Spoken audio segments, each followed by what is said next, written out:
नमस्कार मित्रांनो, लग्नानंतर होईलच प्रेम मालिकेच्या आजच्या प्रोमोमध्ये आपण पाहणार आहोत की काव्या पार्थला प्रसाद देत असते आणि म्हणते की देवाच्या प्रसादाला आणि मनापासून दिलेल्या प्रेमाला कधीच नाही म्हणायचं नसतं.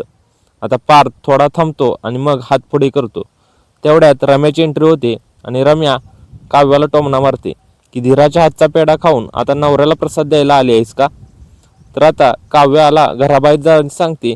तर काव्याचा संयम तुटतो आणि काव्या रम्याला म्हणते की पार्थला त्रास देण्याचं इथेच थांबव, नाहीतर पुढे जे होईल त्याची जबाबदारी तुझी असेल. आता दुसरीकडे काउन्सिलर नंदिनीला डिवोर्ससाठी दोघांची सहमती लागते असं सांगतात आणि नंदिनी मला नाही वाटत की जेव्हा यासाठी तयार होईल. आता नंदिनी भावुक होऊन शांत बसते. तर आता पार्थ प्रसाद स्वीकारेल का आणि काव्या रम्या यांच्यातील तणाव कुठपर्यंत जाणार हे पाहण्यासाठी आपल्या चॅनलला सबस्क्राईब करा.